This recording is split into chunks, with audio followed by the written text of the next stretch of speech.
have been taking place. So when we spoke about it today, this was the steps that they have been taking.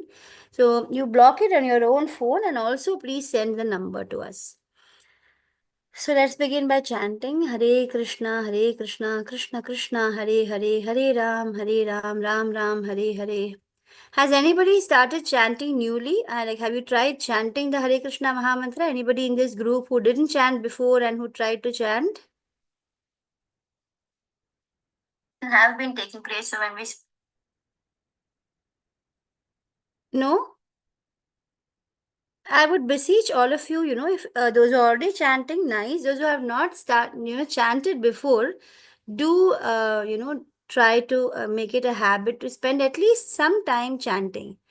I would like to read out the names of those who have not been filling in attendance form. It's a long list.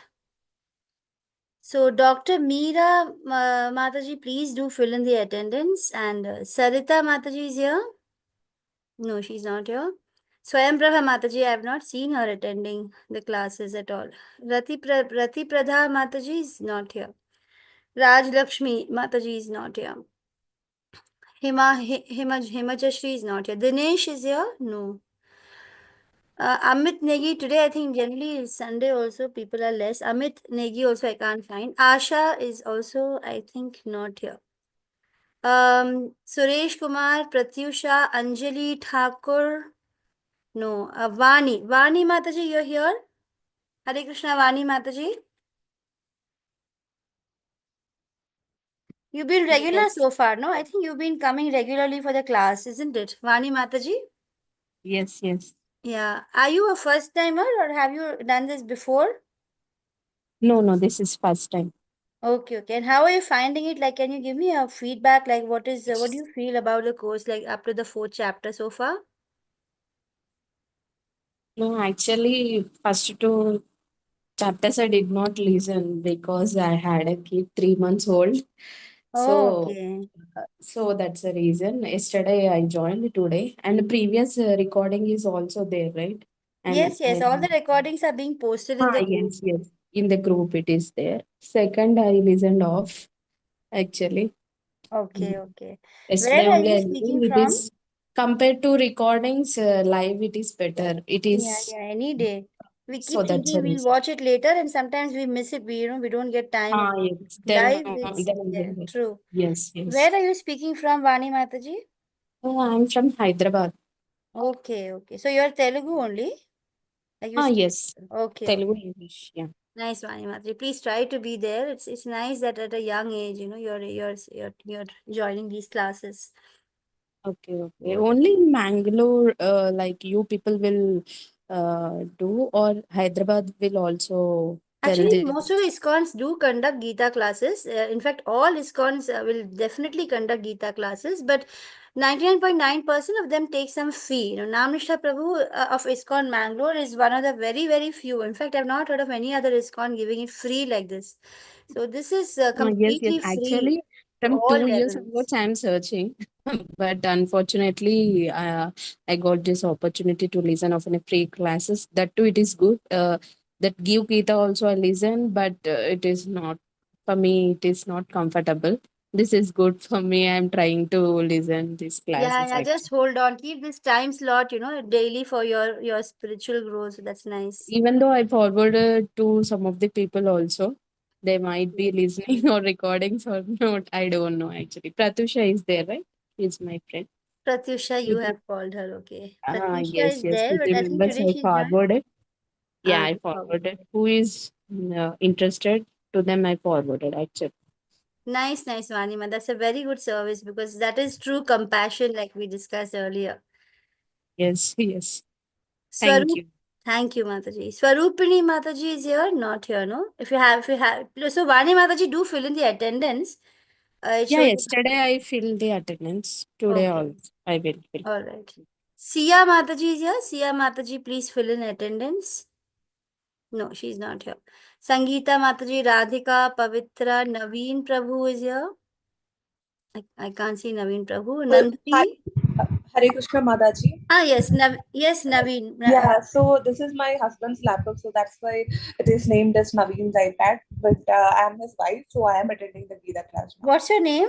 My name is Kirtana Madaji. Kirtana. So you Yes. actually had raised your hand to introduce yourself the first day, I remember, no? And I was asking I Naveen. think I had not given introduction class because in the first day what happened was like the mute, I mean the microphone, it was not allowing me to speak. I think I Is had it? permission, so that's why I couldn't talk that day. But So yeah, where are you speaking from, Mataji? I'm from Bangalore. I'm settled in Bangalore, but my native place is in Kerala. Okay, okay. Yeah. Nice, nice. Yeah. And this is your first experience with the Gita? Yeah. So when I was in BITS, so when I was studying in BITS, I do attend it, but I was not consistent. It was not like constant, like continuous. I didn't attend the classes. So I can say this is my first time. Yeah, because that was like kind of broken in between. I Okay. couldn't. Now you've been regularly attending, isn't Yeah, it? yeah. Yesterday I couldn't attend, but yeah, or else I was attending all the classes. Okay, okay. Yes. Nice, nice, Madhuri. If you can catch up with the recording. Otherwise, at least do make sure you do the quizzes.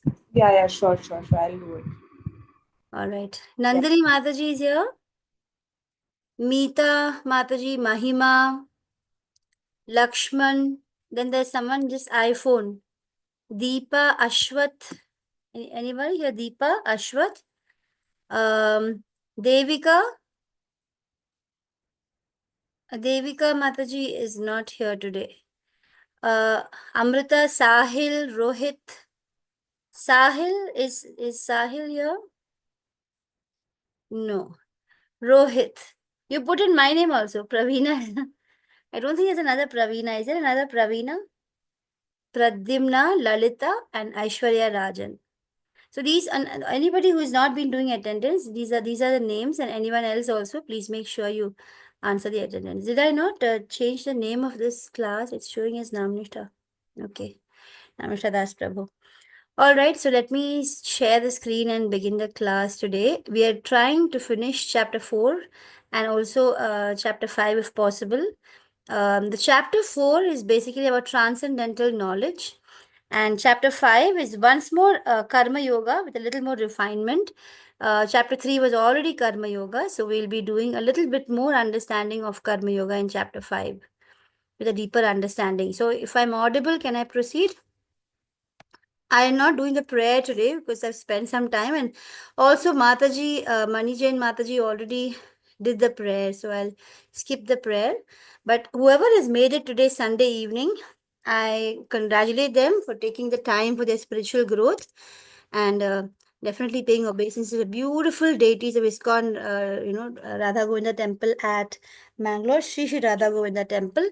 If any of you are able to make it, go sometime there. Now there's a big festival coming up in August. I think they'll be posting the details. It's good to go at that festival time. The prayer has been done. I had done it along. So let me pay obeisances to the gurus, Srila Prabhupada, Jayapataka Swami and Namishta Prabhu, and also Aishwarya Mataji and Rashmi Mataji, and all my Shiksha gurus. So yesterday we started Gyan Yoga. I explained that this is going to begin with the history of Bhagavad Gita, and then we discussed about how it's important to begin with a blank slate. Otherwise, we will not be able to understand the spiritual science. And I also discussed the main things that we will be covering in this chapter, which is history and why Krishna chose Arjuna. We only did the first part. The second and all these other parts are left. So in the beginning, Krishna says that I instructed this knowledge to the sun god Vivaswan, and then he instructed it to Manu, and then Manu instructed it to Ikshvaku of Lord Ram's lineage. And then I also came to this. We finished this verse where we discussed how Krishna says he's trying to state the importance of the disciplic succession, how the supreme science gets passed on mainly via kings, because in those days kings were the mainly the protectors of dharma, and it was a king's duty to ensure that everybody in the kingdom have to go back to Godhead. Like nobody should be repeating their birth after the have another birth after death. So that is a primary aim in those days, especially in India.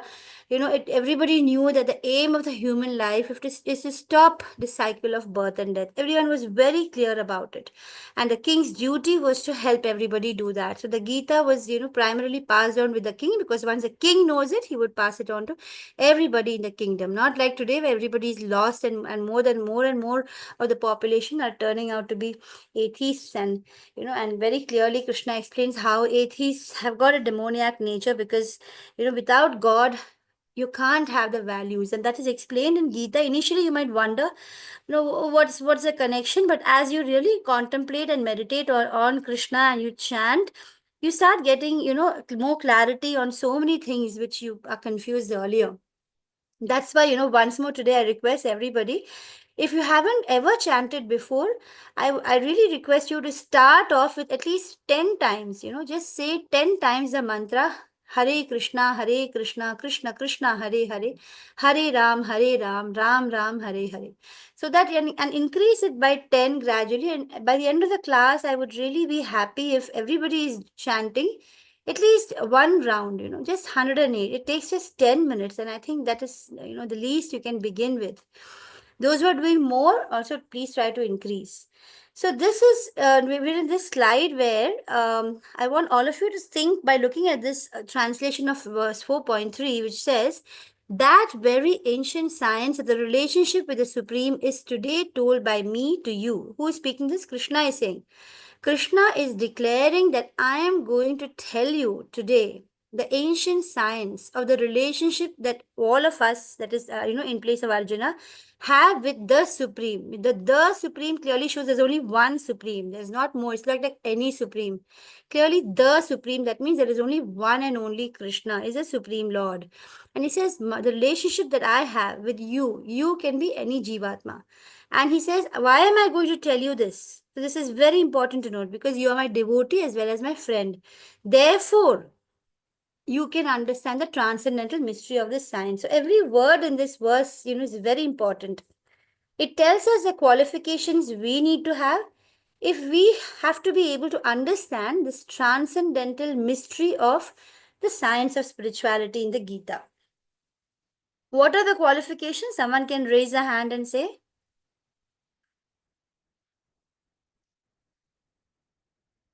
Anybody would raise a hand and tell me, like, what do you think are the qualifications that any of us must develop so that we start understanding this transcendental or spiritual science? Anyone? Is there in the verse? Yes, Olivia. Hare Krishna. Hare Krishna, Mataji. So we have to be a devotee as well as a friend of Krishna to understand. Exactly. Yeah, exactly. So nice. It's very specific, very clearly given. You have to be a devotee, and you also have to be a friend. Like, you shouldn't have envious thoughts. Olivia Mataji, can you tell me, like, from where you are and whether this is your first time? Hare Krishna Mataji. No, this is like the second time I'm attending. During the like post COVID, I attended one time. The first 18 days I have completed the course. After that, I Okay. couldn't continue due to my job. So right now, this is the second time. This is the second time I'm attending the 18 days course because I am planning to continue like further for the next Level next 2. course. Level 2, level 3. Yeah, exactly. Very nice, Olivia. It's a brilliant I'm one from decision. Then Navadip actually. Navadvip Yes, Mataji. in So in West Bengal. Wow. yeah, You're in so West Bengal. fortunate. You're so fortunate. I'm And longing to go there. I don't know when. yeah, and we do have a temple as well. Sri Chaitanya Mahaprabhu visited, and he himself came to our house and like You are so Harisha fortunate. Mandir. Yeah, it's a Natwa Gaur Sundar. Like in the dance from he stood and like there is a history of our house as well. My, So yeah, you are yeah. And blessed. then You're I really got blessed. married. Like I came to Barakpur, but my house is in Navadip actually. Superb. I feel so good talking to you. I already feel blessed. So nice, you're in that such a blessed place you were born in. Wonderful. So yes, Yes. Mataji, that's right. Thank you so much. You need to be a devotee and a friend of Krishna. So if you're not, which none of us actually are, but we have to really strive to be. We need to understand that Krishna, the Supreme Lord, is actually our friend. He repeats it many, many times, and we need to keep on listening to this simple one line again and again. We must keep listening because otherwise it's difficult for us to all the time remember that Krishna, who is within us and without us, who is everywhere, who is imperceivable, who is Achintya, whom we cannot understand, he is actually our dearmost friend. And once we start understanding that, then we'll become a devotee as well. And then we start doing devotional services. And only then, Krishna says, you can understand this mystery of the science, of spirituality, of our relationship with God. And this Gita will tell us so many secrets. So let's open ourselves up. And every time you think you will know something new. So this is just the same question being answered. Who is qualified to get this knowledge? Anybody who's a devotee and a friend. And then there are two more points. It is important to make relevant inquiry. Sometimes a student tries to make an inquiry just to test the knowledge of the teacher or just to distract, so that is called irrelevant, right? So the relevant inquiries are being made by somebody who is a serious student and also following the instruction. So once you are surrendered, then you want to follow the instruction, and that's what Arjuna did. He was both a devotee and a friend. And but then Arjuna asks, how come you spoke this Gita to the sun god?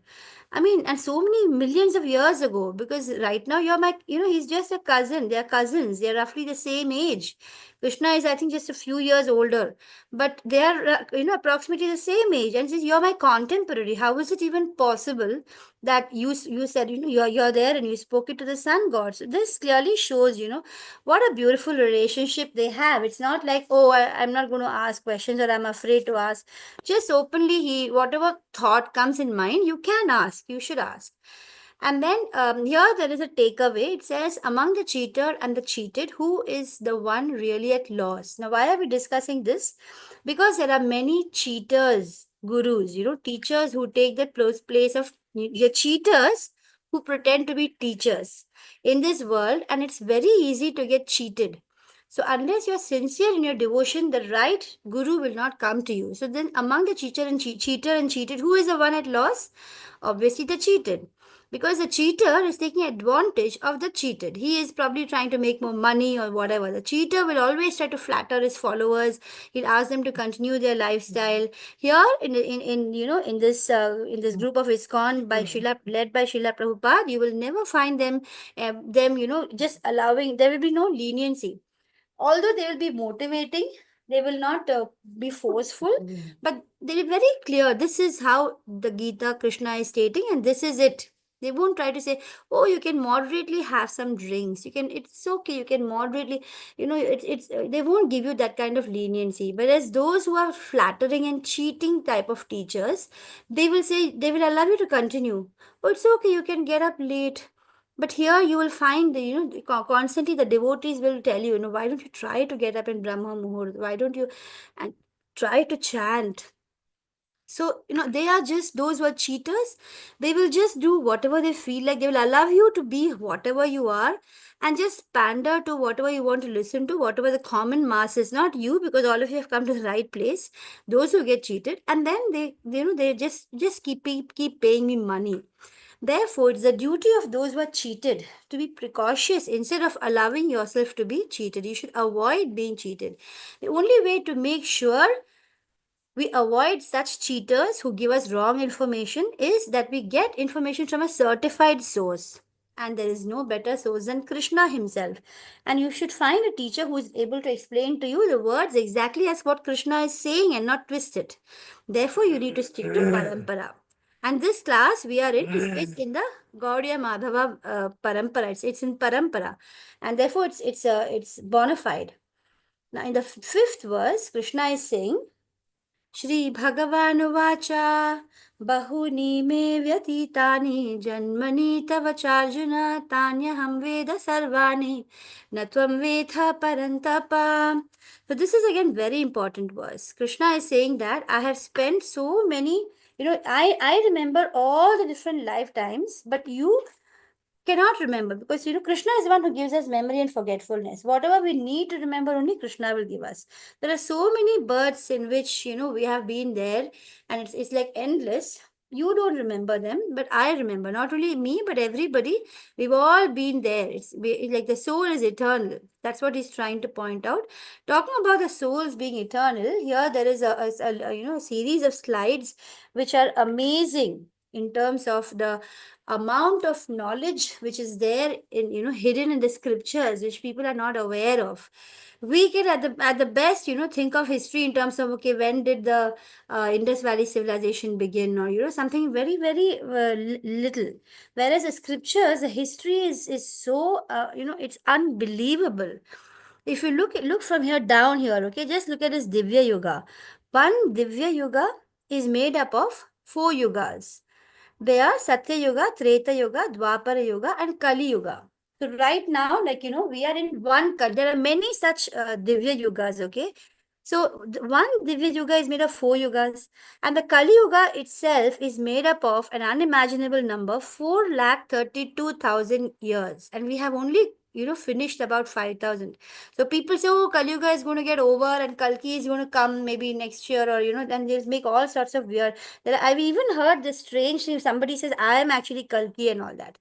And it's very weird, because they don't look at the scriptures and they don't follow at all. So, and the double of Kali Yuga is the Dwapar Yuga. Double of Dwapar Yuga is Treta Yuga, and still double of Treta Yuga is Satya Yuga. So, if Kali Yuga is X, then Dwapar Yuga is 2X, Treta Yuga is 3X. Not double of Dwapar Yuga, 3X, double of 3 times of Kali Yuga, and Satya Yuga will be 4X.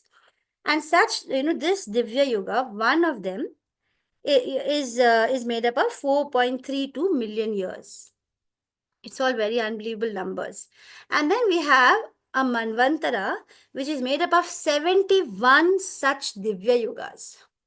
And one Manvantara is basically where one Manu rules.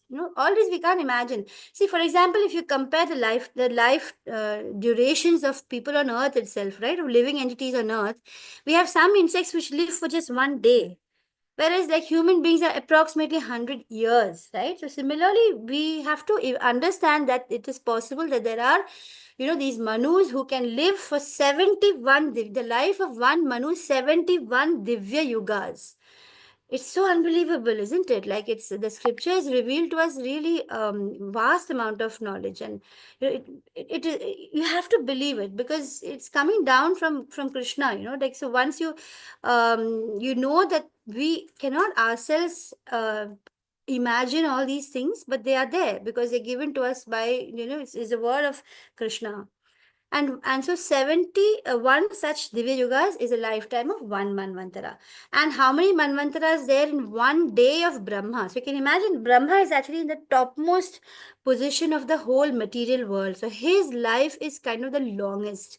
And just one day of Brahma is made up of 14 such Manvantaras. That means when he gets up in the morning, he will keep one Manu in charge of one Manvantara, and then again the next Manu, there'll be another Manu he will appoint for the second Manvantara, and each one has a name. Each of these Manus have a name, and these are all positions. Like Brahma himself is not that one permanent god or something. It's a position. They keep changing, and for every universe there is a different Brahma. These are all such new informations. Like we being Hindus also, in spite of me being born in a Hindu family, nothing is known to us. My parents don't know, my grandparents don't know. It's only out of the mercy of Srila Prabhupada and Chaitanya Mahaprabhu, and we are all this whole people in this lineage, that we are getting this information in easy English for us to understand with complete scriptural references. But this is, I always find it very amazing. So the life of Brahma is made up of 311.04 trillion years by these calculations. And there are still more. Life of Brahma totally is 155.52 trillion years. That is a life. And right now, this is about right now. Right now, out of his 100, like in terms of our years, it would be like approximately 50 years has passed. That is, he's passed half of his age. He has still half more. And out of the 14 Manvantaras, 6 have finished. And now we are in the 7th Manvantara of this particular cycle. And there are 27 cycles of 4 yugas. And Satya Yuga, Treta Yuga, and Dwapara Yuga is equal to these many years. And now in Kali Yuga, 5,117 out of 4,32,000 years have only passed. And this is the age of Brahma. Okay, the total life. And life of Manu is these many years. So all these calculations are done elaborately looking at the scriptures. I'm not going to go into more detail about it. It's just enough that it is quite mind-boggling. And accepting that before the birth of Manu, the Gita was spoken. That means the Gita was initially spoken to sun god 120 million years ago. And Krishna says that this knowledge, it keeps getting lost because, this material world is bound by time. And what does time do? Time's job is, to slowly destroy. And that's why everything gradually is in a process of destruction. In the Mahabharata, we can trace out the history of the Gita as follows: Treta Yugado Chatato Vivaswan and all that. And in the beginning of the Treta Yuga, the translation is: this science of the relationship with Supreme was delivered by Vivaswan to Manu. Manu, being the father of mankind, gave it to his son Maharaj Ikshvaku, the king of the planet at that time, and the forefather of Raghu dynasty. I think we've done this. Therefore, Gita existed in the human society from Maharaj Ikshvaku. And this is again a calculation of the day and hour and minute and second. 1 second of Brahma is equal to 100,000 years. That is 1 lakh years. 1 second of Brahma is equal to 100,000 years. So these are all really complex to understand, but it's, it's just nice to see that in our scriptures we have such elaborate descriptions and details related to time.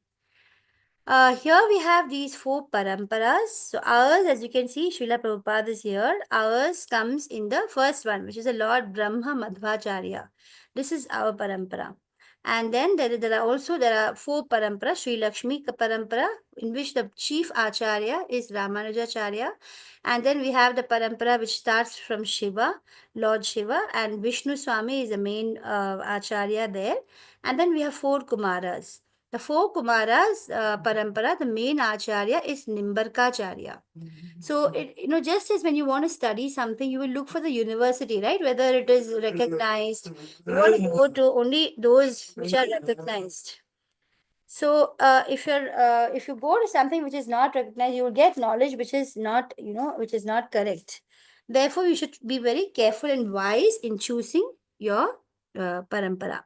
So this our parampara, which we are right now studying in, it's got, these are the main teachers. There are many in between, but those who are prominent are these.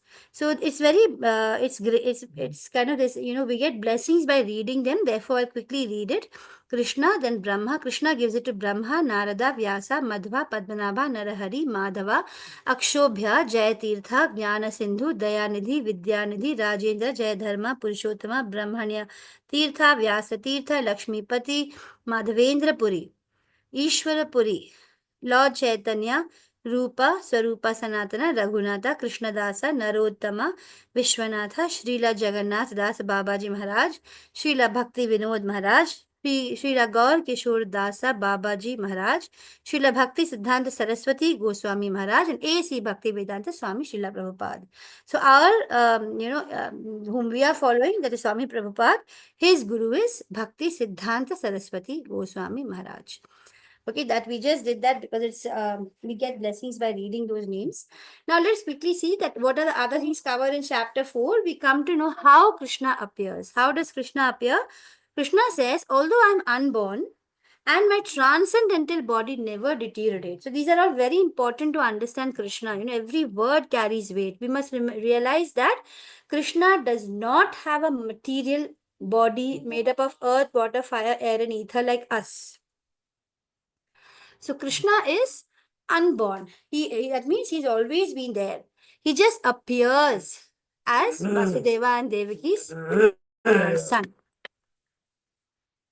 And Krishna says that although I'm the Lord of all sentient beings, I still appear in, okay. I still appear in every millennium in my original transcendental form. So again, Krishna is, he says, Sambhavami Atma Mayaya. So it's so clear that the original form of the Lord is as Krishna. So he's coming in his original form. Then when does he appear? Whenever and wherever there is a decline in religious practice.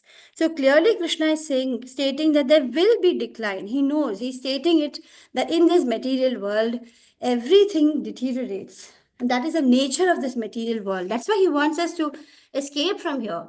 This is a place where things are constantly deteriorating. With every breath, death is approaching all of us. So that's how things are deteriorating. Therefore, even the knowledge, it will be misconstrued. It will be explained in a wrong way. There'll be wrong ideas taken out, and people are going to twist and turn the different meanings of these scriptures, and therefore there's going to be a decline in religious practice. And Krishna says, "O descendant of Bharata, when this happens, automatically there'll be rise of irreligion." Like almost like how we feel it's happening now. And at that time, Krishna descends himself. So, what is dharma? Anybody would like to share your ideas about what is dharma? Good to see at least there are 31 people in spite of it being a Sunday. That's nice. Ria, can I hear from you? What do you understand by dharma? You're able to raise your What hand. I from what I know, dharma means righteousness and Okay. duty. Yes, righteousness, duty. Anybody else has anything else also to say? Yes, Olivia, Mataji. Hare Krishna Mataji. So the actions and the duties from our day-to-day duties that we need to perform, that we ought to perform, when we are doing that righteously, that is only dharma. Okay. Any other? There's one more hand, I think so. Anybody else? Yeah, you're right. That's what dharma is basically. It's our duty, and specifically, it is also the duty which comes naturally to us. For example, it is a dharma of sugar to be sweet. It will be sweet. It is a dharma of fire to be hot and to burn. Likewise, as a soul, when our soul is in its purified state, right now, all of our soul is contaminated and covered by lust. So, but when the soul is in its pure state, its dharma is to serve. And we get greatest joy by serving, which we can feel ourselves whenever we serve, selflessly. We get the joy. But the highest joy comes when we do our original dharma, which is to serve Krishna. So, our dharma as spirit soul is to serve Krishna. Why does Krishna appear? What's the reason? Krishna says that in order to deliver the pious. So before he says annihilate the miscreants, he says deliver the pious. Because that is actually the primary reason. To annihilate miscreants for Krishna, it is no big deal. He can just create a big flood, or he can, it's like very simple. He doesn't even need to take any effort. But then, he really wants all those people who want to stop this circle of birth and death, who are pious, who have started understanding their relationship with Krishna, who have started understanding that this material world is a temporary place and we have a permanent destination. Krishna explains the spiritual world in great detail. In later chapters, we will see he'll talk about how the spiritual world actually is, and he lures us to go back there. So we need to understand that. And then we have to and he also comes to re-establish the principles of religion, because like I told you, people will twist and turn the meanings, and then they will try and promote their atheism. Like even now, when when the class began, we saw some miscreants in the class. They didn't want the class to continue. They were disturbing like anything, right? There will be people who want to constantly thwart all efforts in bringing, in establishing the principles of religion. And when it crosses a certain limit, Krishna says, I advent myself, millennium after millennium. And the effects go on for again many more years. So right now we have this Gita, we are studying it, we are teaching each other, we are talking about it. Krishna has given us a Srimad Bhagavatam, which is very blissful to study. When you're done with the Gita, all of you must graduate and start with the Bhagavatam. What is the benefit? Next, Krishna explains in 4.9 what is the benefit of knowing Krishna. Janma karma cha me divyam evam yo veti tatvatah tyaktva deham punarjanma naiti mameti sorjuna. This is a beautiful verse because it makes it so simple to get out of this world. Krishna says, one who knows the transcendental nature of my appearance and activities, if you just know, right, like you understand, yes, Krishna has a transcendental body. His appearance is transcendental. It's not material and like, belonging to this material world. And if you know that his activities also are not material at all, which you know very clearly, right? You just read those different amazing stories of the things which Krishna has done. He lifted a mountain. This picture of the Damodar Leela is so beautiful, in which he, initially he'll make such a crying face and all that, and then Mother Yashoda has to run behind him, and he makes him run after him, and he plays all these leela just to create all these stories, so we can constantly think of him and his stories, and that way we become elevated. Whenever we think of Krishna and any story related to him or any of his paraphernalia, just think about his peacock feather, just think about his anklets or whatever attracts you. Think about these stories, and then what happens? If you constantly think about his stories and about Krishna, then upon leaving the body, you will not take birth again in the material world, and that's what we're all here for. Right? You're all got this human form after so many births, and this is all that we really want. Actually, this is the highest goal. So Krishna says it's simple. You just need to know that I am transcendental, that Krishna's appearance is transcendental, and you know about his activities. You dwell your mind on him, and then you will just not have another birth. Now, this is very important. I think I don't remember explaining this in detail. Our soul has got two coverings. So, for those who are new, there are two coverings for our soul. The gross body is made up of earth, water, air, fire, and ether, and each of these are increasingly more subtle. For example, the grossest of this is the earth, which is really hard and solid, and the next is water, little more subtle than that. Then again, air, fire, and ether. Ether is called kham.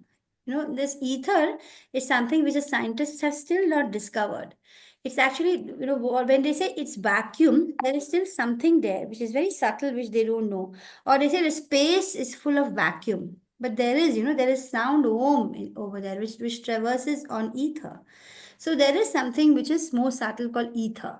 And we also have a material body which is subtle. It's actually material. It's amazing because we are not able to touch or feel or see our mind, our false ego or intelligence, but these are actually things. They are material. It's just that they are subtle. Like air. We can't see air, but it is there. Likewise, mind and false ego or intelligence, they are actually material things which are there covering our soul. And this gross body and subtle body, they are basically the ones which do not allow the soul to go back. We are trapped in these bodies because of our own desires and our own actions. So here we can see the difference when we say Krishna's body is spiritual and we say ours are material.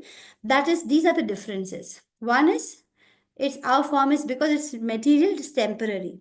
A gross body ultimately has to mix or go back and mix with nature. The subtle body, however, keeps on traveling with the soul from one body to the other because it carries all the impressions related to the kind of modes we have been feeding in this life or the kind of karma we have been doing. It is a subtle body which carries all this, and then nature takes control. We are controlled by Maya.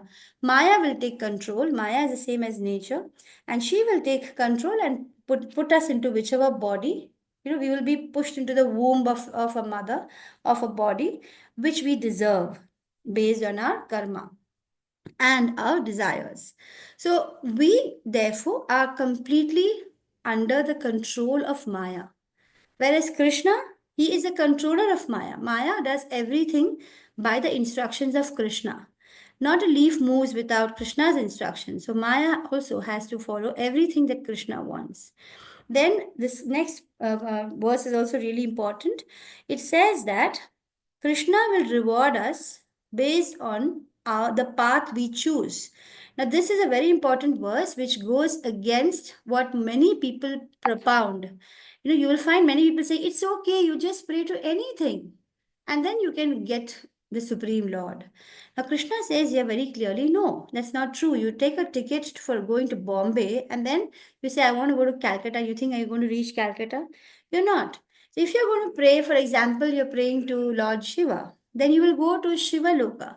Or if you're praying to the different whatever demigod, some people pray to ghosts, they will go to that particular place where the ghosts are abiding. Or some people pray to their descendants, and then there is a place where there are these descendants are there. So these are the different places. You will go to the different places based on what you're reaching out to. So Krishna says, Ye yatha mam prapadyanti tam tathaiva bhajamyaham. All of them, as they surrender unto me, I reward accordingly. Everyone follows my path in all respects, O son of Pritha. Ultimately, ultimately what happens is that through the different paths, you have to come and realize Krishna. That is there. But while you're praying to a particular deity, you go there first. And then eventually, after many births, you will come to Krishna. So here you can see how this, Krishna, this cow is coming and sitting beside Krishna, and how Krishna reciprocates. This is showing that Krishna is reciprocatory by nature. Krishna is a person with human feelings and emotions, right? He's very he's got beautiful loving emotions and relationships with all of us. If we turn away and we don't want Krishna, he will not disturb us. People who proclaim that they are atheists, he doesn't disturb them. Fine, you can say that way. That doesn't mean he'll stop giving them air, water, or anything. He will give them and provide them and give them their same, kind of results of their karma and all that. But then he will be there for someone who turns to him and realizes him. So here we can see Balarama is pressing his feet and massaging his feet for him. And then later you'll find Krishna is doing the same. See in the next picture, you can see Krishna is massaging Balarama's feet.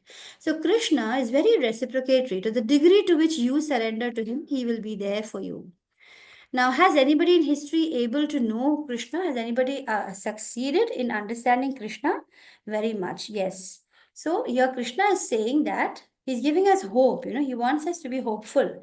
He says, Vita Raga Bhaya Krodha Manmaya Mamupashrita Bahavo Jnana Tapasa Putamad Bhavam Agata. That means Vita means free from. Free from what? Three things: Raga, Bhaya, and Krodha. So when you become free from attachment to this material world, and you become free from fear. When will you be free from fear? When you have faith that Krishna is there for you. When will you be free from anger? When you don't have attachments. Remember, we learned those verses, Dhyayato Vishyan Punsa Sange Seshu Vijayate. When you keep thinking and get absorbed in material things, it will lead you to lust, that will lead you to anger. If you stop your desires for material things, you will find that you can become absorbed in Krishna. So Krishna says when you're free from attachment, you're totally fearless and brave. You have, you don't have anger because you're not attached to material things which will cause you dissatisfaction. And so you become fully absorbed in Krishna. You take refuge in Krishna, and that way. So he's telling you, don't be worried. There are many, many people who have become purified by knowledge of me, just by knowing Krishna. You're free. So like this class is free, but how many are attending the class? So few, right? So only few of them who are got that spiritual points, who have approached, who felt curiosity to know about Krishna, they are here. And then once you know, you'll be purified by the knowledge of Krishna, and then you will start attaining transcendental love for Krishna. So these are the pictures of the 9 Mahajanas. Who are the 9 Mahajanas in Srimad Bhagavatam? Basically, Mahajans are great devotees whom Krishna advises us to follow. We are not supposed to emulate them or do what they have done, but we're supposed to follow and try to be devotees as great as them. The greatest devotees, the 12 greatest devotees in the history are Brahma, Narada, Shiva, Manu, Kapila, Prahlad, Janaka, Bhishma, Sukadev Goswami, Bali, Yamraj, and the four Kumaras. Each of these have got wonderful stories and pastimes. Of course, we don't have time to go through them now. In 4.12, the verse is saying that men in this world desire success in fruitive activities, and that is why they worship the demigods. So, this is sometimes another disturbing fact which we come to know from the Gita, and people say ISKCON is making up their own things and saying it's that Krishna only we have to worship. It's not like that. It's not ISKCON. This is there in the scriptures. In the Gita, it is very clearly given. Kshipram hi manushe loke. See, this you just if you look at a Sanskrit and the word to word translation, it becomes very obvious that this is what Krishna is saying. And he's not kind of putting down the demigods or something. He says that that is the first step towards spirituality, right? He says that the people in Rajogun, those who are in Tamogun, of course, they are ignorant. Tamogun is the lowest mode in which a person can be. He'll be always sleepy, lazy, and always going against scriptures, not trusting them, not believing in God or anything. And Rajogun is the next higher one. They start desiring success. They want fruitive activities. That means they want to do things and they want to get enjoy more wealth, more money, more whatever, so many things. And they, what will they do? Those who want material success, which is temporary and which Krishna says is not worth following, they will start by worshipping. At least they'll start bowing down to demigods. And quickly, when they worship demigods, they will get results. They do get results. You do good deeds, you will get all the results. You will enjoy all the material benefits. But that is not the ultimate goal. And again, in this chapter, Krishna talks about Chaturvarnyam. This is very, important to open our mind and not, be biased against our own system. Because this Chaturvarnyam, if you look at the world around you, it's a very natural division, whether it is Christian, the Christian world, or whether it is America, you look at Africa, you look at any place in the world, you'll find that there are always some people who have a natural inclination to teach others, who have knowledge. There are some who have a natural inclination to fight. They join the army, they join the air force, and and some are naturally great administrators. Some just feel they're like farmers. So, some are by nature great business people. So this already exists. The thing is that the problem is, like how Krishna says, things deteriorate and people utilize it for their own greedy and lusty desires, because in fact the whole material world is there because of lust. So obviously, because of all their lusty desires, they twist and turn, and then even this Chaturvarnam has been used in a very wrong way. Like Brahmanas have been using it in a very wrong way. They think they're trying to, put it as if it's by birth, whereas Krishna clearly says guna karma vibhagasha. How much more clear it has to be. Krishna says guna. Guna means the nature which you acquire from your previous, birth's activities. Karma. What is karma? The kind of activities that you did in previous births, because of which now you have to bear the consequence. So, because of the guna and karma, only two, he has never mentioned janma. Because the janma itself you're getting because of the guna and karma, right? So but you don't, just because you're a doctor's child doesn't become that, it doesn't mean that you will automatically you're a doctor. Of course the chances of you to become a doctor is a little more, but there may be so many doctors whose children don't have any inclination to be doctors. Similarly, there are brahmanas, their children don't have the inclination to be brahmanas. So, and you can't call them brahmanas, but then what is happening is just, for their own personal satisfaction, they go ahead and make such declarations and they twist and to turn the meanings and they make it horrible. But Krishna is saying here, Chaturvarnyam Maya Srishtam Guna Karma Vibhagasha Tasya Kartaram Api Mam Vidya Kartaram Avyayam. According to the three modes of material nature and the work, four divisions are created by me. So Krishna only has created this for the purpose. There's a purpose for it. Based on your own nature, you do these different work, and all of them are important. We can't have a society which has no farmers. Everybody cannot become into, administrators or kings. There has to be all, only then it will go on, creation will go on. And he says, I am the creator of the system, and you should know that, yet I am the non-doer. Why? Because Krishna is renounced. Krishna is renounced and he doesn't interfere. These are all things which he has allotted, given to Maya to work on, and they just happen. So caste system is not based on birth, and all are important. All the different people who are doing whatever based on their caste and based on their inclinations and based on their age group. Ashrama means the age group in which you are. Whatever karma you're doing, it's all important. It's all supposed to be respected because they all lead to Krishna. That's a beautiful thing. Krishna says that whatever you are doing doesn't matter. Everything you can, through any path, you can reach me.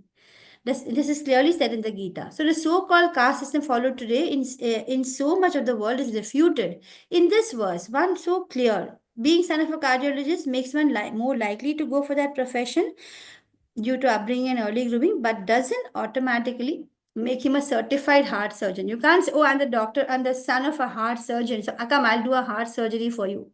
You can't be like that, right? Nobody will go to a person like that. So no matter how hard he tries to convince, you won't go and let him operate you. Oh, just because you're a son of a doctor, come, you can operate on me. Nobody will do that. The choice of profession is done after a lot of introspection. You need to think, what exactly is my guna? Don't think, okay, my father is this, so I'll also be this. Of course, if you have the qualities for that, go ahead. But otherwise, you need to introspect about what is my guna, and then you choose what is your profession. Only then you can be truly happy and successful. So you have to choose the career path in your life very carefully based on your guna and karma, not by some great idea which comes and you want to follow it like a dream or something someone is forcing you. So you must be physically, psychologically, intellectually compatible with the demands of that particular field, and that is varnashrama. Then Krishna says, न मां कर्माणि लिम्पन्ति न मे कर्मफले स्पृहा इति मां योऽभिजानाति कर्मभिर्न स बध्यते. He says there is no work that affects me, nor do I aspire for the fruits of action. One who understands this truth about me also does not become entangled in the fruitive actions of the world. So here also Krishna gives such beautiful guarantees. He says that if you simply understand this truth, that Krishna is not affected by work. Some people think that, oh, Krishna is here because he has some karma to do, or because he did this, there is a karma. Nothing. Krishna says, no work binds me because he is the Lord, Supreme Lord. And he does not try for any fruits or anything. He doesn't need to. If you understand this truth about Krishna, enough. That is enough for you, not for you to be entangled in fruitive reactions of work. So you can see here how the different relationships that Krishna has had, right, in this world. But it's not binding. There is no karma attached to it. Not only that, Krishna takes up any role. As you can see here, he's like doing the role of a Vaishya. Here, he's doing a role of a driver, like a Shudra. Then here he's like a Kshatriya. Then here he's like a Brahmana. So you can see he takes up all the different roles based on the different times. So that's about Krishna. And all the liberated souls in ancient times acted with this understanding of my transcendental nature. Therefore, what should we all do? We should all perform our duty, following in the footsteps of all these great liberated souls.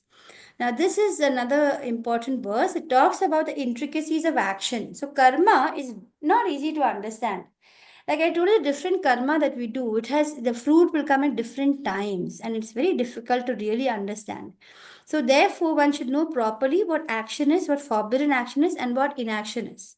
We don't know the effects of karma, but we do know, like I told you, in the heart, we know what is really proper action for us. What is forbidden action? It's all given in the Vedas. And Krishna will explain what is inaction. Inaction is what we all need to do. We should try not to do good action and bad action. We should not do good things. We should not try hard. I want to do only good things. No need to try so hard, because if you think only of doing good things, you will be bound by the results of having to enjoy the results of it. If you do bad things, of course, you have to suffer the consequence. But what you should do is inaction, which is when you dedicate whatever you do for Krishna. So the takeaway is that the short-term effects of our daily actions are very clear. Okay, I don't study. Tomorrow I have an exam. Oh, I didn't study. I'm going to probably fail. I don't brush my teeth. There'll be cavities. If I don't eat healthy food, I'll get health issues, because the action and results are very fairly instantaneous. But as I told you, some of them are very long-term. Our association influences our thoughts, and we need to understand how we have to protect the actions we take. It begins with association, the kind of people you sit with. If you're going to be sitting with friends who are totally atheistic, or who are having some wrong, bad habits, obviously it will influence your thoughts. And then your thoughts will direct your own actions. And whatever action you take, that determines your future. So your tomorrow is right now being rewritten by people you spend time with today. So it's very important to choose friends correctly. Look around for confirmation. The long-term effects of our daily actions are unclear. This is because of time difference between our actions and the result. This one I have already explained. Just one more element added to it. The Brahman is related to Sat. So this energy is like eternal. The Paramatma is related to Sat and Chit. And Bhagavan has all three, Sat, Chit, and bliss. So Sat is to be here and now, enjoying in the moment. Chit is to be aware, Ananda is to be in bliss. And when we attain all these three, that is when we are in complete joy. So this is what I already told you. Different flights go to different destinations, and so you have to choose your ticket carefully. Karma, karmi, vikarmi, and akarmi, I think I just explained now. So vikarmi don't follow the Vedas. Karmi, they try to follow Vedas, they try to do good things, and they return. Ultimately, you do good things, you enjoy in Swarga, and you return back. That's why you shouldn't strive for that, because it's also binding. Akarmi, they're in the platform of devotional service. They know what fruitive activity does. It binds you and it's rebirth. So they will not try to do any fruitive activity. So, how can we do a karma? Just perform your duties nicely yet cautiously so that you don't get stuck in the material world. So, akarma is like Narada, totally in bliss, abandoning all attachment to results of activities. Ever satisfied and independent, he performs no fruitive action, although engaged in all kind of. So, if you look at a devotee, he'll be doing everything like everyone else, but in his mind, he's ever satisfied. He's independent. He's with Krishna all the time. He's Krishna conscious, so he has no attachment. I think I'll not be able to do chapter 5 today. Mataji, I think chapter 5, if we repeat tomorrow, we'll take one more day for chapter Okay, 5. Mataji. Hare So Krishna. I'll just wind up with this chapter 4 today. So Yes. in this verse, Krishna is saying, 4.24, a person who is fully absorbed in Krishna consciousness will definitely attain the spiritual kingdom. That's all we need to do. Why? Because his contribution is only to spiritual activities. Actually, whenever we do anything spiritual, just stand before Krishna and join your hands and look at him. That's spiritual. Just sit and chant. It's spiritual. You make some food and you offer it to Krishna. That's spiritual. And that means you are already, in the spiritual realm. You're no longer material. So some who are the unadulterated brahmacharis, they sacrifice a hearing. There's this whole list of sacrifices there at the end of chapter 4. I think better to understand in level 2 because it's very in depth it is. It says that some people who are unadulterated means pure brahmacharis. What do? They sacrifice their hearing process and the senses into what? In the fire of mental control. And some others who are householders, they sacrifice the objects of their senses in the fire of the senses. So this is very deep to understand. And having accepted strict vows, some become enlightened by sacrificing their possessions. So some people they will give away their possessions or they put it into the fire, material things they give up. And some will perform austerities by practicing the yoga of Ashtanga Yoga, which we will study in chapter 6, day after tomorrow. Or they study the Vedas and they transcend in spiritual knowledge. So these are different kinds of yajnas. So Krishna is saying, O chastiser of the enemy, the sacrifice performed in knowledge. You're doing a sacrifice actually. Everybody is doing some kind of sacrifice. But when you do it in knowledge, that the knowledge that this is me, I'm a soul, my duty is to serve Krishna, and this is my highest joy. And with that knowledge, if you do the work that you do, it's better than merely sacrificing a lot of material possessions, just giving a lot of charity to anybody. Higher than that is to know, have knowledge. After all, O son of Pritha, all sacrifice of work culminate in transcendental knowledge. O best of the Kuru dynasty, without sacrifice, you can never be happy in this planet or the next. So, sacrifice is a must. And this verse is very important. It says how we must approach a spiritual master. So, I think I've discussed this also before that in the material world, we want to study something, we want teachers. Oh, you want to learn the guitar? It's difficult to study on your own. Otherwise, a YouTube is your teacher. But you need a teacher, a person ideally. But spiritual knowledge is so transcendental and so, not easy to understand. You have to approach a spiritual master, inquire from him submissively, render service. What does it mean to render service? Simply means you do what he's asking you to do. The self-realized soul can impart knowledge unto you because he has seen the truth. So when see a seer, somebody who knows the truth, then you have to submit to him.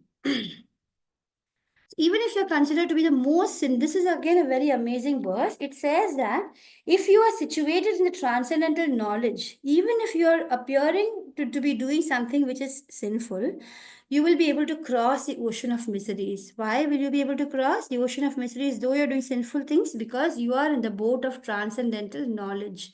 So it's very important to have transcendental knowledge. Just as a blazing fire will turn firewood to ashes, knowledge will burn all the reactions that you are doing for whatever material activities you do, the fire of knowledge will burn up all that. So these are all very amazing things. Now this is a story, I think from here again I'll have to postpone to tomorrow. I think how many more slides are there? It's over actually. I'll finish it off. Just that much. So tomorrow we'll do chapter 5 afresh. So this is a story of Narada and Mrigari.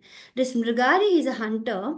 He had seen it from his father. He has learned to just enjoy just cutting, wounding the animals and watching them, in plight.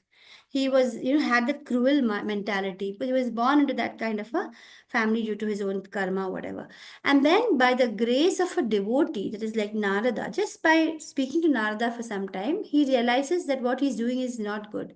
And just by the association of Narada, who gives him a mantra, he transforms. When later on, when Narada comes, he transforms so much that even when he's walking, he's careful not to step on the ants. That is the power of a devotee. So, association of pure devotees is very important. It can transform you like anything. Always try to be in association of devotees. So, therefore, the doubts is, I think, 4.42, the last verse, I think, Krishna says, therefore, the doubts which have arisen in your head, in your heart, out of ignorance, you should slash with a weapon of knowledge. Armed with yoga, O Bharata, that means descendant of King Bharat, stand and fight. The takeaway is that Guru is a spiritual master who takes responsibility for the disciple. So once a guru, you find your guru, he will, he'll do his best to help you reach your destination because that is his only aim. And although both deserve respect, reverence is reserved for the guru. The guru has to be revered. Whereas a material teacher is someone who takes money to train a student, and is often not bothered about whether the student gets 100% or not. But a spiritual guru, he really cares and he wants you to go back to Godhead, like Srila Prabhupada. So I'm ending the class today. Vancha kalpataru vyasya kripa sindhubhya evacha pati danam pavanevyo vaishnavevyo namo namaha. Thank you so much for being here. And tomorrow we'll go to chapter 5. Hare Krishna. It's quite late. Are there any questions? No. Please fill in your attendance. Shall I end the class today? Hare Krishna. Mm. Mom, you told the Janma Karnam, no, ma'am. Janma karma cha me divyam. You remember that verse? Yes, ma'am. Yes, ma'am. Good. Keep saying that every day. It's a beautiful verse. Just knowing about Krishna and reading about Krishna's stories is enough. Pragdish, you do not have to come back in this miserable material world. Krishna will take you to his home. Okay, Ria, you have a doubt? Or you want to share some? Yeah. I have a doubt actually. Yes, So Ria. recently I've been struggling with devotional practice, and it's because I'll feel so bad that uh, let's say I'm reading the Bhagavad Gita, I won't understand completely with my material eyes, right? So I'll Right. feel so bad about it, and then I'll beat myself up about it mentally, and Mm. then I'll get a negative association with doing that thing because Mm. whenever I do it, it causes so much anxiety and pain, like emotional pain for me. So then I won't do it, and then that inaction will cause me to feel bad, and then it's like a cycle. And Right. then this happens in even material duties, this happens to me too. Yes.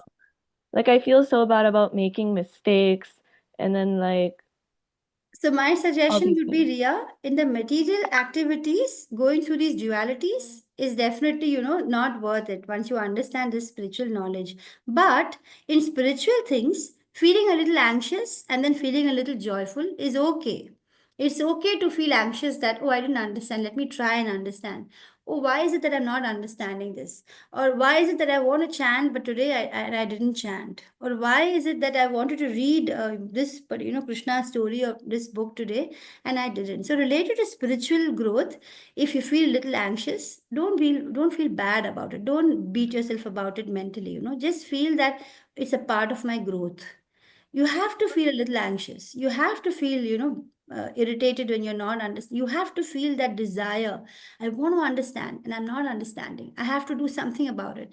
And actually you will find, Ria, I have found this in my life so many times when I really don't find, understand something, and I keep thinking about it somewhere, some lecture comes across. For example, this Gita, you just happen to wanted to join it again.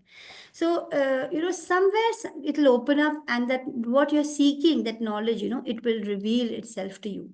And that is sure to happen. If not immediately, maybe it'll take a little time, but you will really find.